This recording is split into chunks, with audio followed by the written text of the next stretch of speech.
Hello. It's been a while that I've recorded a lecture, and it's high time that I get back to it. This is part of a workshop that I give that's called Surviving and Thriving in Academia. It's a 2-day workshop, also available in a shorter format, 2 times 2 hours, brief lectures and discussions. If you're interested in bringing this to your local institute, just drop me a line at the email address that you can see on this screen. The point of this lecture is to give you a little bit of a picture of how the academic system is organized right now and how that misaligns with the actual long-term aims and goals of science. That's why I call it Beyond the Cult of Productivity, how to survive and thrive in a cutthroat academic environment. And the spirit of this is very much along the lines of Robert Pirsig's Zen and the Art of Motorcycle Maintenance. That's a pretty old book. And if you're too young to remember what it's about finding quality in life. And I think that's what a research system should do. Instead of producing quantity, it should produce quality output on the long run. So in that spirit, let's go into this and ask ourselves, as the first question, what is science supposed to be like? Basic science in particular, what is it supposed to do? And we have this romantic picture of the ancient academy of Athens depicted here in the Sistine Chapel in Rome, and you see Plato arguing with Aristotle in the middle. You see a bunch of problems. There's too many men. There's only one woman, actually. Let's see if you can spot her. But otherwise, this is a metaphor for academia, for academic freedom.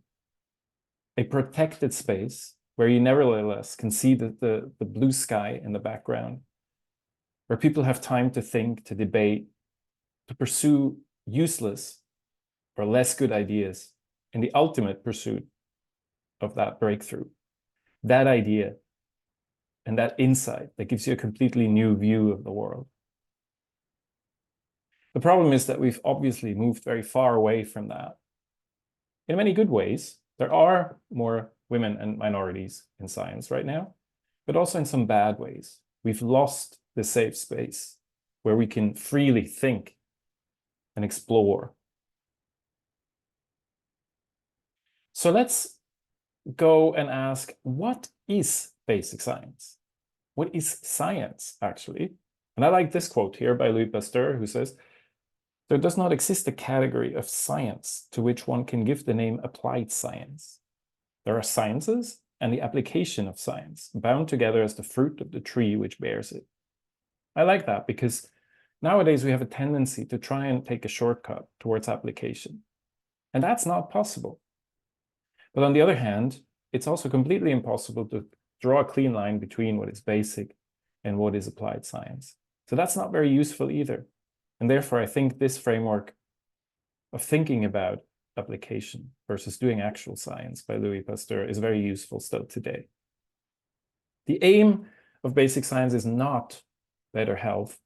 The aim of basic science is not better technology. It is to create new insights.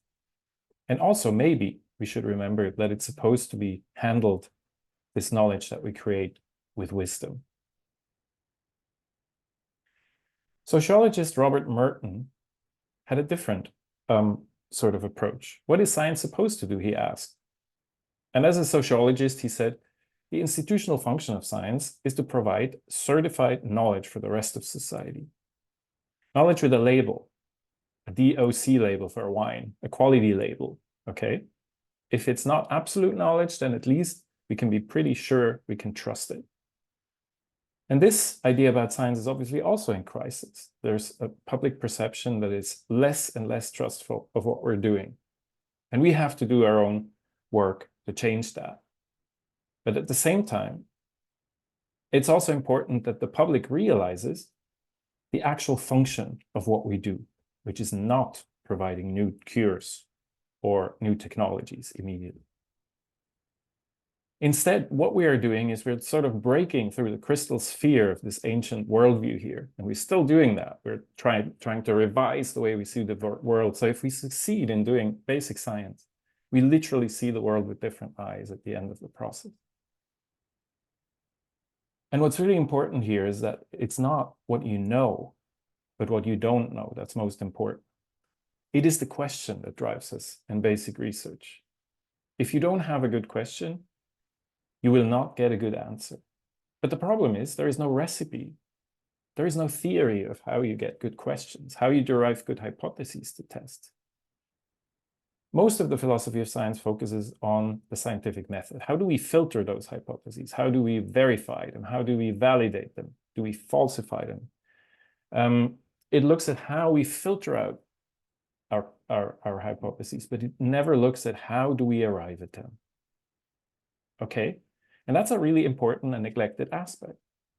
And that, I think, requires some space to think. Because breakthroughs are rare and often serendipitous. I love this word. It's not completely random. You have to be prepared to make a breakthrough. But at the same time, you're also not completely in control of it. A bit of luck is required. You have to be at the right time, at the right place.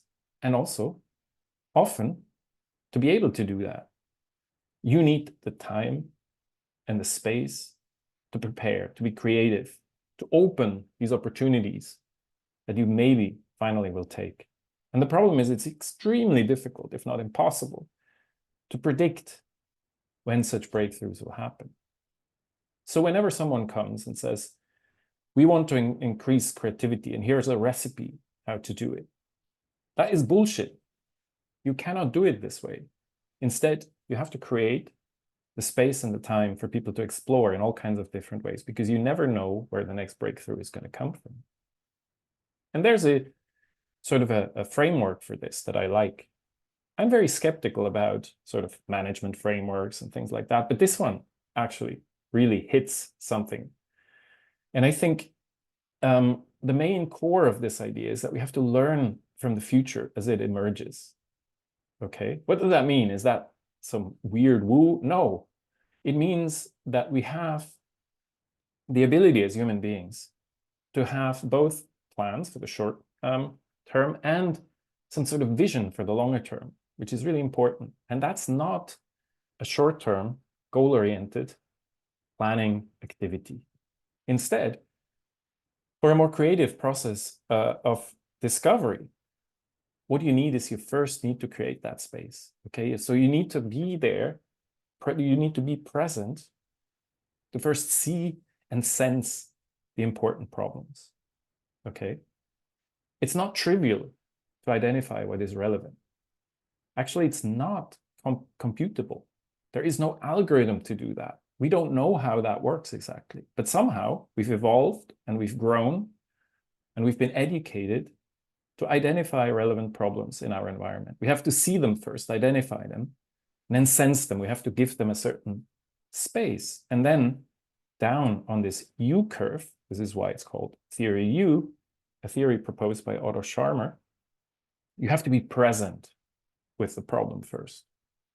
You have to keep an open mind, be curious, an open heart, have compassion with the people who are affected by the problem you want to solve, and an open will, courage to go to places where no one has gone before. And only after you've been present at the bottom of the U should you start crystallizing solutions and then co-creating them with people who have other, maybe slightly different approaches to the problem. Okay, so the current academic system that we've set up is completely not like this. Okay, it makes it very difficult, in fact, to create this space to be present with a problem. What we need more of in research is something that the meta-modern philosopher Hansi Freinacht has called serious play. It helps us to overcome what he calls existential entrapment. And I quote, to assume a genuinely playful stance towards life and existence, a playfulness that demands of us the gravest seriousness, given the ever-present potentials for unimaginable suffering and bliss. So it's playful, but it's serious. We are playing with a serious intent. Another framework that I really like to explain where I'm going with this is John Cairns' Finite and Infinite Games. This is a book from 1986. Cairns is a theologian, which you may not expect in this place. He's a very interesting theologian. He doesn't necessarily believe in God, but he came up with this framework as a metaphor for many things in life. And he compares finite games with infinite play. This should sound familiar. And it was popularized. It remained pretty obscure for decades until it was popularized by Simon Sinek in the context of management advice in a book called The Infinite Game. What Cairns is saying is a finite game is played for the purpose of winning, while an infinite game is played for the purpose of continuing to play. The finite game, its rules and boundaries, temporal, spatial, numerical, are externally imposed. You can think of a game of sports. A soccer game, for example, happens within 90 minutes. It is circumscribed by the pitch it's played on, and there are 11 people playing against 11 people. That's what's meant by numerical. All of these rules are externally imposed, and the game comes to an end when someone wins, or in the case of soccer, when there's a draw. We know that someone has won when all players agree that they have won. The players must, before they play, agree to the rules, which define who is winning and when, under what circumstances. In contrast, an infinite game is different. Infinite players cannot say when their game began, nor do they even care. Anyone who wishes may play. You don't have to get a license to be playing. Rules and boundaries must constantly change in order to prevent the game from finishing. So instead of trying to win, you're trying to prevent everybody from winning so you can go on and play. There is no finite game unless the players freely choose to play it. No one can play who is forced to play. This, I think, is the central insight you need to remember when it's about your career as an academic. You are in this voluntarily, and of course it would hurt if you would drop out. But you are playing because you want to. It is an invariable principle of all play, finite and infinite, that whoever plays, plays freely. Whoever must play cannot play. Okay? So I think this is really useful. All right? Because it gives you agency, a sense of agency, and actual agency is also there. That sense is not an illusion. You have choices that you can always make. And one is the choice that you can choose to play or not. Finite games can be played within an infinite game, of course. But an infinite game, by definition, cannot be played within a finite game. That would be illogical. Infinite players regard their wins and losses in whatever finite games they play as but moments in continuing play. And here is where this framework is really useful. Because you completely reframe the kind of winning, losing games you play. Imagine you're a scientist and you got scooped. Somebody published the same results you wanted to publish. That is a finite game. And you can play on. You can live to play again. Okay, so this is the reframing of finite versus infinite games. The finite play of life is serious. The infinite play of life is joyous. The joyfulness of infinite play, its laughter, lies in learning to start something we cannot finish. I love this. This takes a lot of burden off our shoulders. We're not here to solve all the problems of the world. We are here to engage in a process that will go on forever, beyond us. And all we want is to participate something to that flow. So what are these infinite play situations? One, of course, is evolution. Evolution is infinite play. The point is to go on. The point is to survive. But also, much more mundane, research as a whole is infinite playing. You are part of a bigger process. And you're not just doing this for getting that paper out, for getting this PhD. It's part of a bigger process to which you contribute and that will go on after you. So you're working towards a bigger goal, a wider horizon than just your immediate personal goals. I think this is very comforting. And it also means that it's not all up to you. A research system that is productive, ultimately, on a long run, should allow you to play. It should be like this, a big meadow on which you can frolic around, explore your ideas, and then pursue them once you hit on a good one, serendipitously. But of course, what the research system that we have set up really looks like is this, okay? It's a endless drudgery. You have to publish more and more every decade. The requirements for getting a job become higher and higher. The pressure is higher. We have no idea where this is going. We invent technologies that make it even more efficient, like AI, to write papers, to publish them. Who's going to read them? Nobody knows. We optimize everything to death and forget that the whole point of the exercise was to create these free spaces where you can play, seriously engage in play, and explore the less good ideas that lead to the good idea that won't come to you by command or by applying some recipe or some algorithm to a problem. First, you have to identify the good problems, and that requires time, space, and leisure. All of this is summed up pretty well in Paula Stefan's book about the economics of science, and she summarized this for us in an article that is now already more than 10 years old called Perverse Incentives. It appeared in Nature. And she points out three main issues. One is the cult of productivity that prevents us from exploring. The other one is the tyranny of metrics. We try to measure things that are not measurable, and we judge people by those measures that are very limited. And our misguided notion of accountability. What does it mean to be accountable as a scientist today? Accountable towards society, accountable towards your funders, accountable towards your colleagues. So let's focus on the first point first. The cult of productivity. If you go to my website, I've written a blog post about this as well. Science is more productive than ever. On paper, look at how successful we are.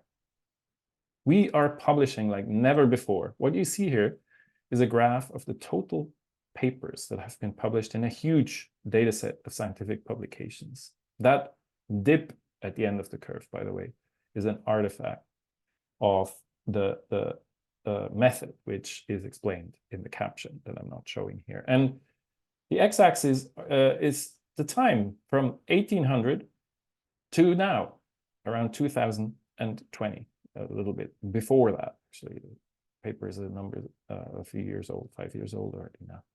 So the blue line shows you the numbers of papers. Pretty impressive. We go from 174,000 cumulatively published papers in 1950 to more than 7 million scientific papers in the published record today in this data set that they looked at, which is the most comprehensive that has ever been looked at. But look at that orange curve. Those are the numbers of papers that get more or equal to 5 citations. It is only a tiny fraction of the blue curve. Most papers get very few or even no citations. So obviously, whatever their impact is unclear. 72% of all papers, to be precise, 25% papers with less than 5 citations never get cited anymore 5 years after publication. So what we're looking at here are success measures that are a pretty short time scale. Over 50% of papers appear in journals ranked in the lowest quartile of all journals, okay? So we are specializing on mass production, quantity, not quality, like Persic was looking for when he went on his motorcycle ride. Science, yes, is more productive than ever, but there are some worrying indicators that show that it's not actually delivering. For example, fewer drugs. I told you this is not the direct aim of science, but it's a downstream output. Fewer drugs make it to market at an increasing cost per drug nowadays. You could argue that this is because it was easier 20 years ago, 30 years ago to develop a new drug. That's right. But on the other hand, we have 10 times as many people today, 10 times as much money to develop those drugs. We have new methods like irrational design by evolutionary design principles to find new drugs. And yet it is less and less efficient to bring new drugs to market. Why is that? Also, more directly, okay?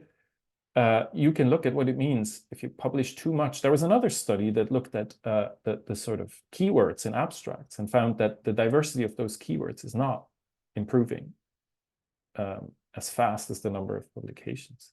It is rising linearly. And also what's happening if you publish too much is that, surprisingly, the breakthroughs, the creativity of the field can go down. This is called entrepreneurial futility, and it's a very important concept that was introduced by Chu and Evans in 2021. What it means is that novelty tends to come from publications that are out of the mainstream. A high flow of publications focuses attention on already well-known papers. That's a problem, limiting attention for less well-known ones. A high flow of publications forces researchers to use heuristics to make continued sense of the field they're in, processing novel work only in relation to expectations. Biases kick in. You have to select what you're reading because you can't read all the work in your field. That's a situation most of us researchers are in right now. And when the arrival rate of new ideas is too high, excessive competition may prevent any of them to become established. So there's empirical evidence for this. When the number of publications in a field grows large, citation flow citations flow disproportionately to already well-cited papers. The canon of well-cited papers ossifies, becomes fossilized and fixed, while those mavericks that are publishing at the fringe of the field have it harder and harder to be noticed. This is a real problem, especially since a lot of mainstream researchers nowadays try to put out as many papers as possible. So they do the salami slicing tactic. They publish minimally publishable units, lots of papers, lots of authors, increasing amounts of authors on the papers, and less content. This is also discussed in this wonderful book by Stuart Ritchie called Science Fictions, where he shows that this cult of productivity that we have leads to increased levels of fraud, bias, negligence, and hype. Fraud is the tip of the iceberg. These are extreme cases where people make up data or fake their statistics, and so on and so forth, malevolently. Bias is if we fool ourselves, if we don't recognize the heuristics that we're using. Negligence is also an aspect of productivity because we don't have time to be careful with our results anymore. And hype is increasing over the last few decades in science because now you need to advertise yourself to be heard. And those who shout loudest will be seen and nobody else. But those who are really original and creative often are not those people. If you don't want to read a whole book, there's an article called Misinformation in and About Science by Jevin West and Carl Bergstrom that I highly recommend, which goes along similar lines.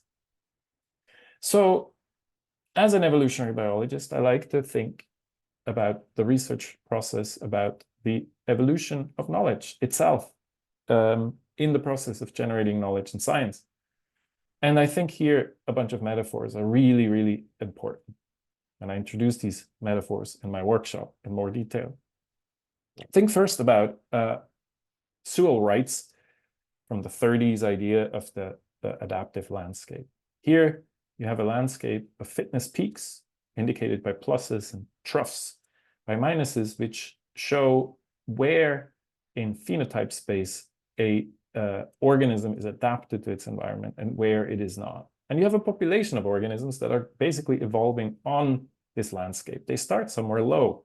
Fitness, for example, here at the left corner, at the left edge of the map. Now, if you apply a lot of pressure to this population, there's a whole lot of selection pressure, then only very few mutants will survive, only those that are really on top of the fitness distribution. And what that means is the population will go straight to a local maximum of fitness on that closest peak there, while the optimum of fitness may be very far away, across troughs and peaks, through mountain passes, and the path there may be quite convoluted. This is a very good metaphor for what I said before. In order to get to the good idea, you need to go through the less good ideas. You need to explore before you can exploit. But if you have too much pressure, if the selection pressure is too high, you will get stuck on that lower hill and you can't move off it anymore. When what you really need is this. This is where you need to go. A meandering path of exploration that misses the local fitness peaks, doesn't go for the short-term gain, but goes for long-term productivity. Cyril Wright shows all kinds of different conditions in his papers. And you can see on top in the middle is the scenario with the high selection pressure and the low mutation rate. If you have too much mutation, if you have too little selection, you just get lost, okay? That's also not good. The environment is changing. He shows that on the top right there. So that it's really a seascape, not a landscape. But the problem is you need the right kind of balance between competition, the ability to explore, and also the speed of change, okay? So the landscape is changing underneath, and you need to go slow enough to be able to adapt to those changes. If you're moving too fast, that's not a good thing either. So not too slow, not too fast, not too much competition, not too little. And where we're at right now is way too much competition, way too much selective pressure on scientists. The second point that Stefan is pointing out is the tyranny of metrics. Here is an Eon article by Jerry Z. Muller, who wrote a really important book called The Tyranny of Metrics that I highly recommend.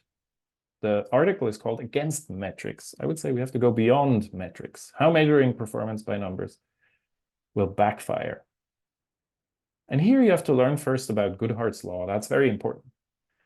And that law simply says that when a measure becomes a target, it ceases to be a good measure. The best example that I've heard about that is when US surgeons were ranked by the success rate of their operations. So you can immediately think what that would, cause. It caused the best surgeons, of course, to turn down high-risk patients, okay?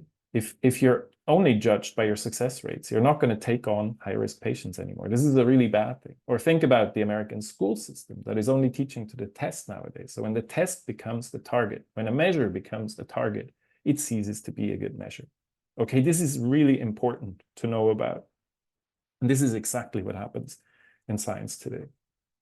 The source of the trouble is that when people are judged by performance metrics, they are incentivized to do what the metrics measure.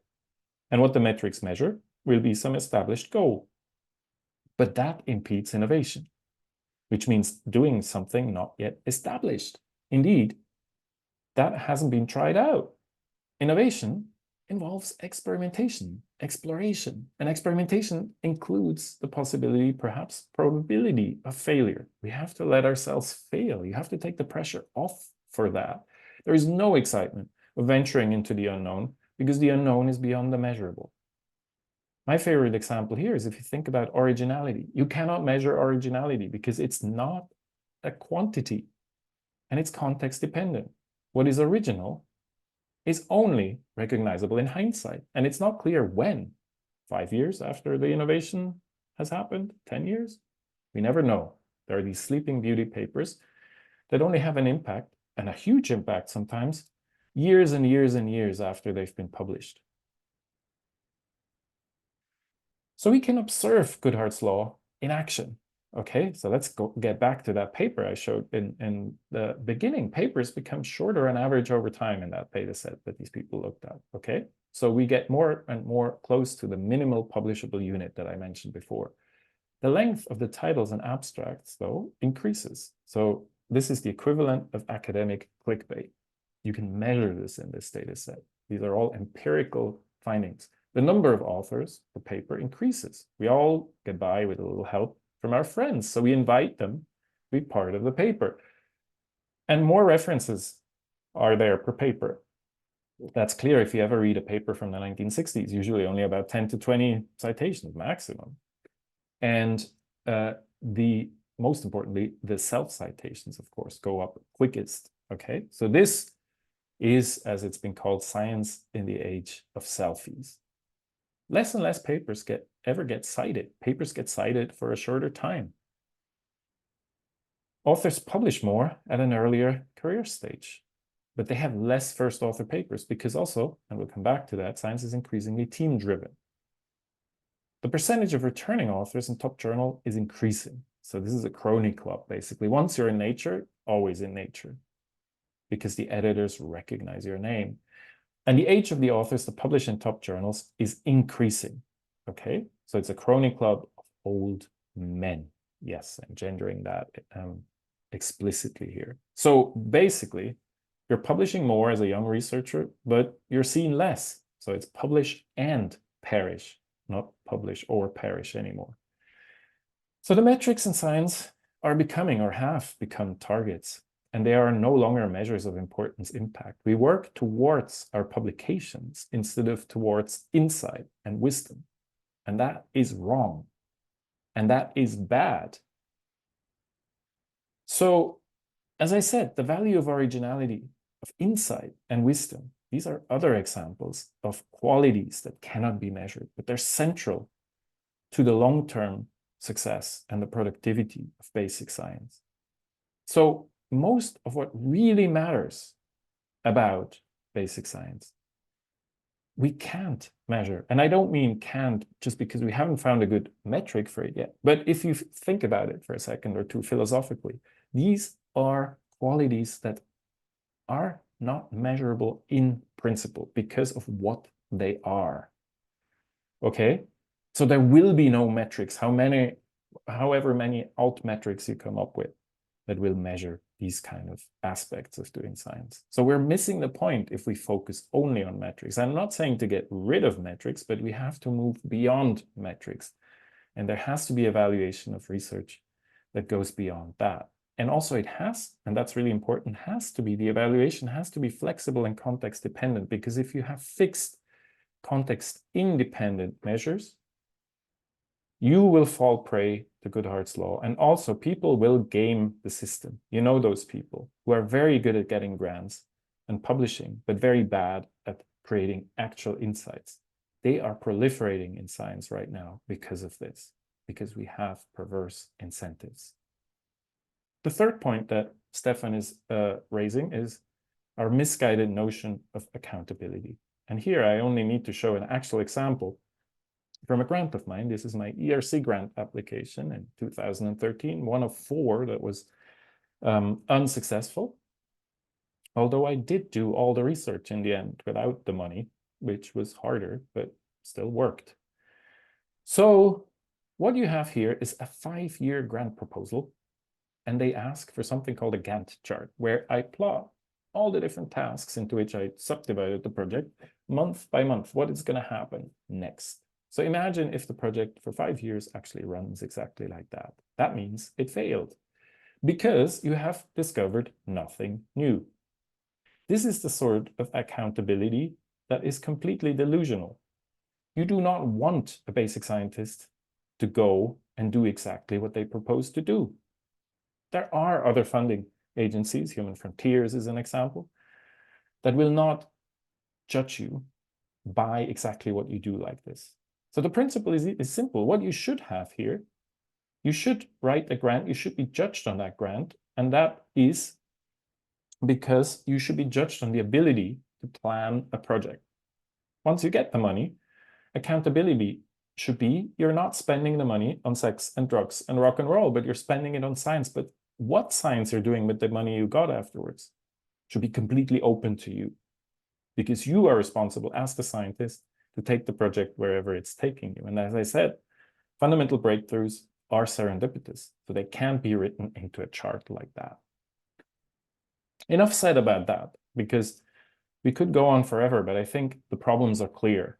Okay, we have a cult of productivity that is keeping us on the low fitness points, is preventing the long-term progress of science and the long-term productivity of science. The tyranny of metrics is focusing on the wrong things and is making us pursue the wrong targets and is enabling those people who game the system.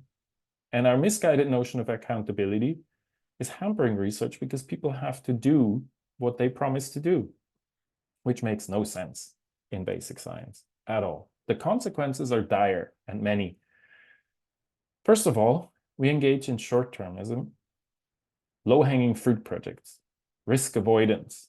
Okay, nobody's taking a risk anymore, especially if you're a young researcher. You need to get tenure, so you need to have a project that yields results fast. So incremental research is increasing. Lots of papers out there, little insight.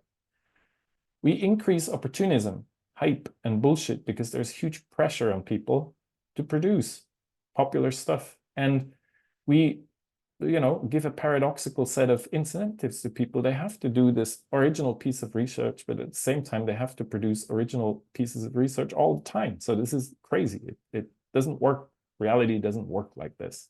Point. Period. Done. We get lots of nepotism and cronyism, of course, because, those people who are most likely to survive in such an environment are those with the friends in right places. We get bias and fraud as the tip of the iceberg. As I said before, we get incredibly toxic environment with bullying, mobbing, and harassment if the pressure is this high. And we get lots and lots of physical and mental health problems. You just need to Google for the mental health surveys among postdocs and PhDs that are done by Nature every few years. And it's absolutely horrific to see those results. And any sort of business that is not shocked by such amounts of health problems among their young early career members of the community, this is just pure cynicism. I'm sorry. So what we are doing is exactly the opposite of what Otto Scharmer has in mind. And he calls this absencing, okay? We are blinding ourselves to the big challenges of the time. We are desensing. We don't have time to be present, okay? We are driven by fear, hate, anger in this competitive environment. We are staying ignorant because we're locked on this low fitness peak. We blame others for our failures and we are headed for destruction. This is not just affecting science, of course. It's just a mirror of the entire society we live in right now.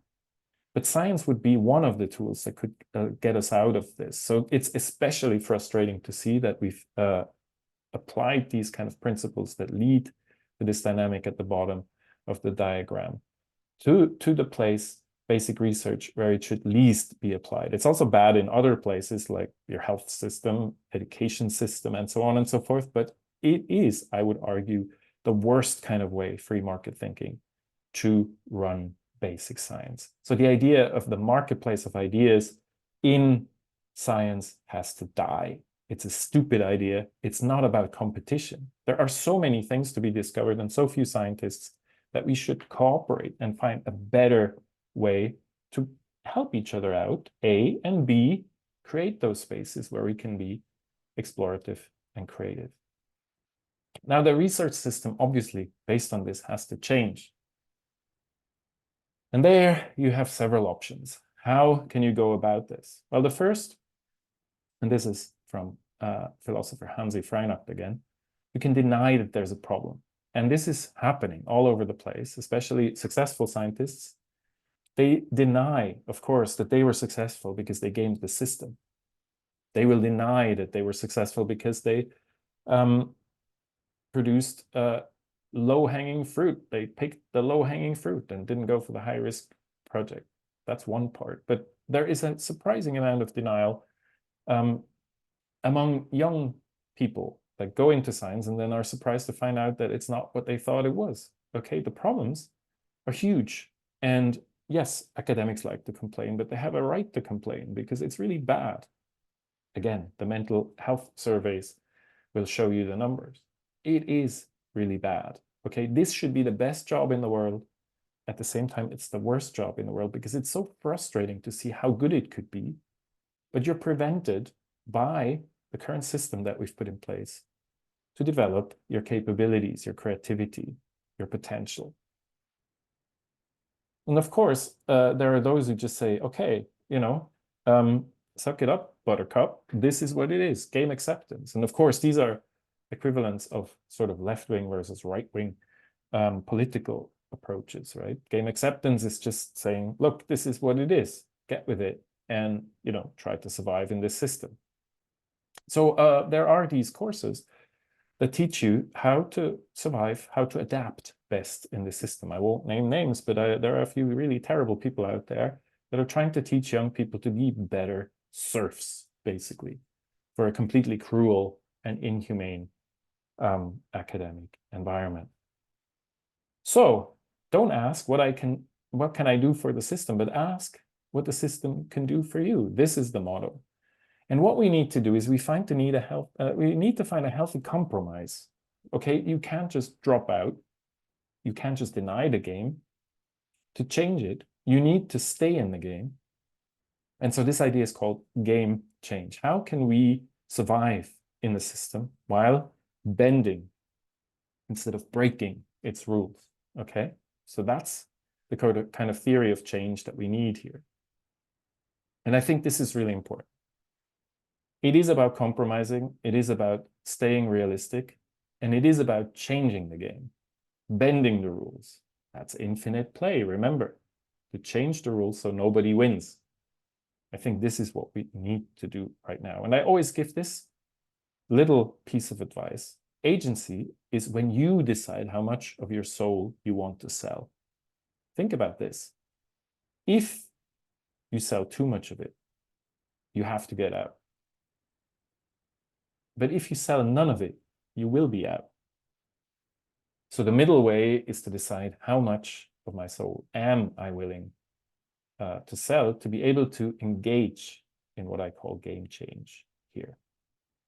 Okay, so what are the urgently needed game changes? We have a whole book of things on the table, of measures that could be implemented. The first is we have to completely revise peer review. I like the post-publication peer review system. We've made huge steps towards that with the preprint system, but it's not working properly yet. So in the end, what should happen is that the publishers will come to you as a researcher and ask, after they've browsed your preprints, hey, this is really good. Can we publish this and profit from your work, instead of you having to go and humiliate yourself at the glam journals by being rejected by people who know nothing and don't want to know anything about your work, really.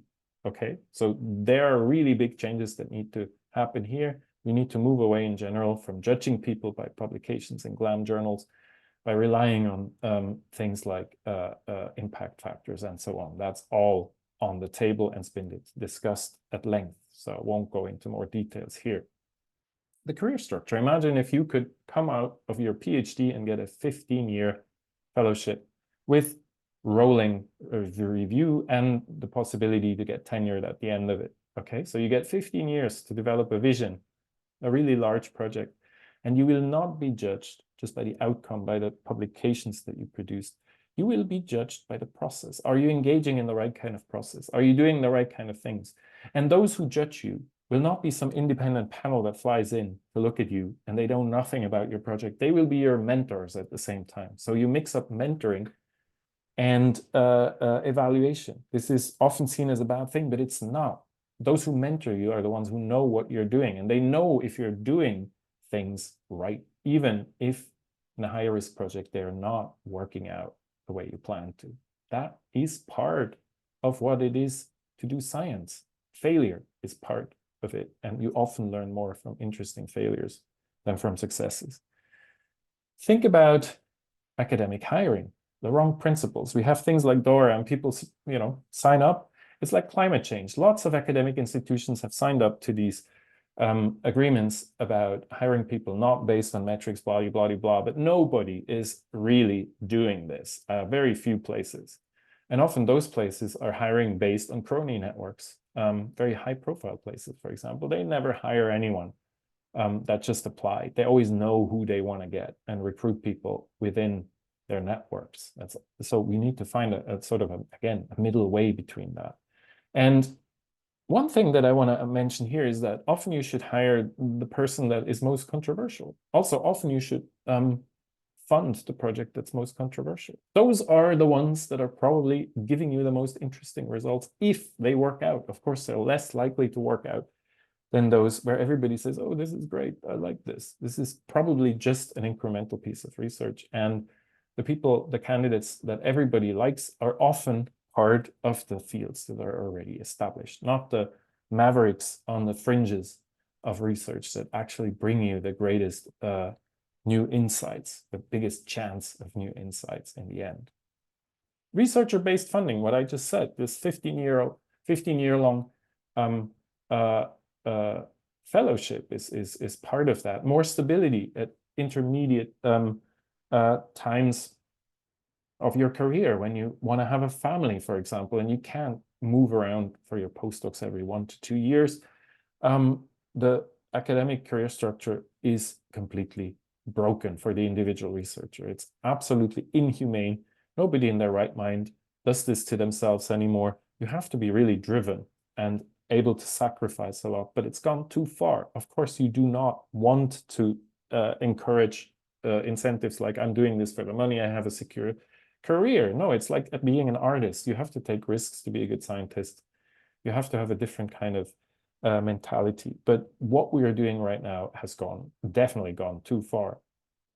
Grant lotteries are a great idea because we know, and I didn't show this, but there is empirical evidence that the ability of grant panels of experts and hiring panels as well to predict the future success of a candidate or a project is exactly zero. All those people who used to fly around the world, I don't know if we're still doing it now after COVID, to give their grand opinions on projects, they have no expertise, actually, even if they call themselves expert, to judge the future success of these projects and people. Okay, so we may as well cut them out of the whole thing.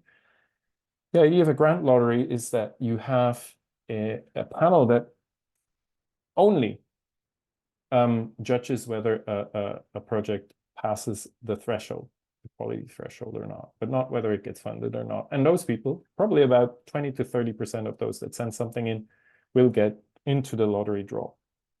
So you remove the cronyism and the bias, and you lose nothing because these crony clubs of panels didn't have any effect anyway before, any positive effect or ability to predict. I already mentioned evaluation mentoring. It needs to go together. We need to focus our attention on the process, not on the outcome. Also on the outcome, I'm not saying don't look at what's coming out of the research, but often projects do all the right things and don't get to what they wanted to do. These are the high-risk projects that we need.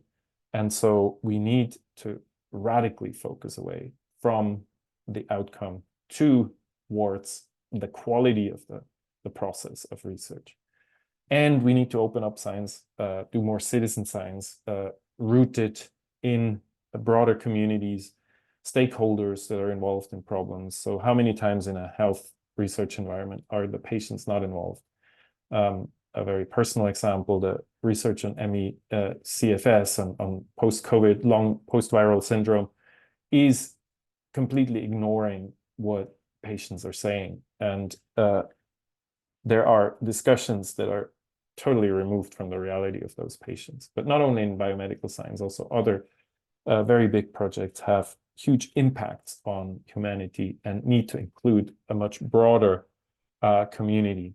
Open science can lead to more sharing, more cooperative models, but that needs to go hand in hand with a philosophical change in how we do and see science. And of course, and this is really, really important, the last point is the most important one, we need to get off the accelerator. We need to do slow science. I recommend this book by Isabel Stengers called Another Science is Possible. We need to get off that train that is driverless and is driving towards that, riding towards that broken bridge. It's going to fall into the gorge very soon. We're running through the woods blind. we're going to bump into a tree very soon. So we need to slow down so that we are able to assess the consequences of our research, and adjust, and not just go for it. There is no need to do that. And it's actually bad. And again, also, as we saw in that Sewell Wright fitness landscape, it's often getting us stuck on local peaks. Slow science, leisure, is what is required for creative science. And as long as we don't address these problems, no amount of symptom fighting is going to change anything. So what I envision is sort of a switch from what I call the industrial model of running science to an ecological model of running science. The industrial model is based on control and prediction. The ecological based on the participation and understanding of nature. Okay, so we don't want to engineer everything, the weather, biological organisms. We want to understand them first. We want to move away from maximizing short-term efficiency and output to a long-term productivity and robustness of results, reproducibility. We want to move away from a competitive and closed environment to an open and collaborative environment. We want to move away from an intellectual monoculture that this all entails to more diversified perspectives. People bring in, depending on their backgrounds, different questions, different kinds of explanations, different incentives. And we have to move away from our risk aversity and exploitative manner of doing science to open exploration again. And for that, we need to remember that the point of doing basic science is not to produce more and more new technology. It is to provide a deeper and more solid, robust insight into the world we live in and our place within it. The problem, of course, is science is an oligarchy, the academic research system, not just science itself. And those are famously hard to change. A dictatorship can be changed by assassinating the dictator. A democracy can be changed by voting, but oligarchies are often hidden behind the mantle of democracy, and the oligarchs are many, and they're powerful. And that is what's happening in science. So again, I think what you as a young scientist have to ask yourself is not what you can do for the system, but ask what can the system do for you. So let's return to Keres for a second, who says, there is no finite game unless the players freely choose to play it. No one can play who is forced to play. Remember that? And also, it is an invariable principle that all play, finite and infinite, that whoever plays freely. Whoever must play cannot play. Remember that. So, although it may be evident enough in theory that whoever plays a finite game plays freely, it is often the case that finite players will be unaware of this absolute freedom and will come to think whatever they do, they must do. This is how it often feels when you're in the middle of your PhD. You've chosen this path. You have to finish it by all means, and that's not true. It's your choice. Every morning you get up and you say, I do want to do this. And of course, sometimes you say, no, I don't. But if this keeps on going over weeks and weeks and weeks, you have to reflect on what you're actually doing. No one is under any necessity to play a finite game. Remember that. You are not obliged to play this. Fields of play simply do not impose themselves on us. Therefore, all the limitations of finite play are self-limitations. Saying no to the game may have very serious consequences, but it's always in your power. Again, that takes a huge load off your shoulders. You're not in this without agency. You have agency. And the aim is not to use this agency to adapt and somehow survive to the system. This can go wrong, This little hedgehog is safe in the woods, but very unsafe on the roads that we have today. So you don't want to just survive, you want to thrive in this absolutely insane academic research system that we've set up today. And to do this, I recommend a different strategy. There are two views of evolution. One is the one of relentless adaptation, including sexual selection, which creates this really cruel forms like this stalk-eyed fly. Imagine flying with this. You get airsick, I guess. And this is just to impress your mate. So don't be like that stalk-eyed fly, but be like the beaver who, instead of adapting to its environment, built this cozy dam where it lives in and, creates a habitat for itself at the same time, and many other beings, by making this little lake behind the dam. So you should be thinking about creating your own niche instead of competing in the game of science as it is now. And for this, one last piece of advice from a very surprising source, maybe. This is Peter Thiel, who I don't agree with basically on anything. But there's one thing in his book, 0 to 1, which is a book for startups, that is very useful for scientists at an early stage of your career. He says, what you should ask yourself if you found a startup, but you should ask yourself even more if you go into basic science, what important truth do very few people agree with you on? It's about niche building, not competing. Start early thinking about this. What is the question that nobody's asking?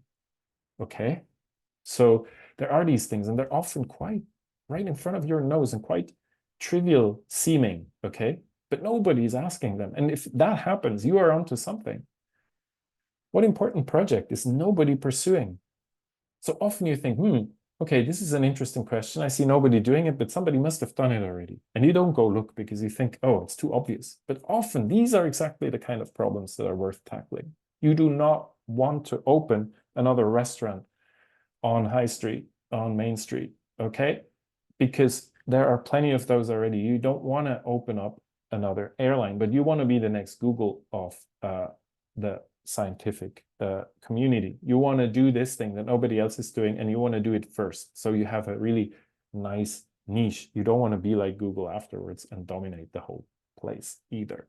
So that's not what I meant. But it's playing out of competition. So Thiel, as an ultra-capitalist, is telling you to not compete. Then there must be something to that. And this should be the way we break market thinking. We outcompete free market thinking about competition in science. We build our own niches. It's higher risk. But you know what? If you survive, it pays off much more nicely than if you just play along and you sold too much of your soul at the end. And you arrive at a kingdom of rubble at the end of your career. So here's Alfred North Whitehead, a bit more sophisticated and likable than Peter Thiel, who says, when you are criticizing the philosophy of an epoch, do not chiefly direct your attention to those intellectual positions which its exponents feel it necessary explicitly to defend. There will be some fundamental assumptions which adherents of all the variant systems within the epoch unconsciously presuppose. Such assumptions appear so obvious that people do not know that they are assuming, because no other way of putting things has ever occurred to them. And Whitehead himself pioneered a philosophy called process thinking. The obvious thing in front of all of our noses is that everything changes all the time, but all of us think in terms of things.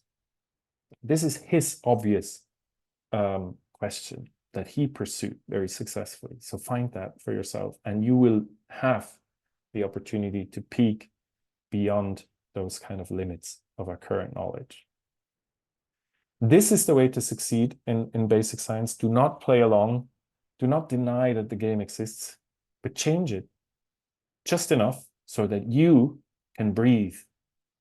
You can flourish and explore in your own little niche. And don't forget that all of this is a process that is supposed to transform yourself, not just the community you're in or humanity's view of the world. And also remember that there's not one dimension. It's not just the acquisition of knowledge, okay? So as an inspiration, I'm presenting, again, from Hansi Freinacht here, in his book, The Listening Society, a multidimensional sort of scale of how you can increase in complexity. And that is only one dimension of that scheme is cognitive complexity, how much you know and how well you're able to solve problems, which is what we measure by IQ. This is not a good measure of your cognitive sophistication. What's also important is the cultural code, the symbol stage that you're embedded in, okay? So you have access to sophisticated knowledge, to lots of knowledge, then you're advantaged. But there is also two more dimensions to what Freitag called your effective value mean, a kind of an overall pattern of the mind. It's a state you're in. So you can be in a very high state, elated, good, or in a very tortured state, okay? So this is the height of the state, but you also can spend more or less time in it. And you will move around from the highest to the lowest places in an academic career. This is not a choice. This is what's going to happen because it's a hard job to do. It's a great job to do, but it's also difficult sometimes. And what's happening by you moving through that state, it's not just to feel miserable sometimes. It's not just wasted effort, but it is something that will increase your depth, which is the fourth and last dimension of this scheme, okay? And that means how many states have you traversed during your life? And what kind of variety of integrated experience have you had? And are you able to integrate, to include in your life experience? I really like this as a sort of a first approximation to what's happening when you do engage with basic science or do philosophy. And I recommend the YouTube series called Awakening from the Meaning Crisis by John Vervaeke, who I misspelled here. I'm sorry for that. Which gives you a sort of a broader picture and also talks about wisdom. Depth gives you a sort of a better definition of what we may mean by becoming wiser as individuals and as a society. And the current research system, again, is completely incapable of delivering this kind of aim. So look at it maybe in terms of this sort of metaphor of Nietzsche's three metamorphoses. In his story of the scientific career, I'm sure he didn't think about the scientific career and thus spake Zarathustra, but it's very apt. You first become the camel. You have to carry a burden through the desert, and it's really hard work. But at some point, you grow out of that and you become the lion. You start fighting against the burden. You throw off the burden and you start changing those rules of the game. But that's very tiring. At some point, you get tired of that and you become the child.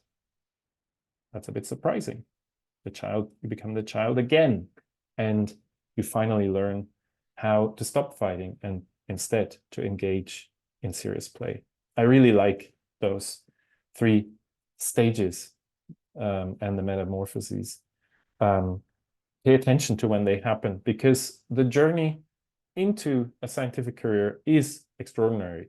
It's not just a professional career, it's a transformative experience, a metamorphosis, a sort of an experience that will have you exit Plato's cave. And Plato called this anagogy.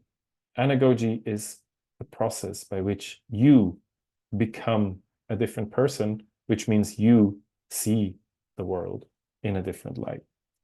That's all for today. Thank you for listening. As I said, this is a tiny part of my 2-day workshop. A few of the tools that I give people on the way, that is called Surviving and Thriving in Academia. Drop me an email if you're interested in bringing this to your institution. I can be hired, and I love to give those workshops to not just complain about the research system that we have, but to productively find solutions of how not to adapt it, but to change it into something that is hopefully a little bit better. Thank you for listening.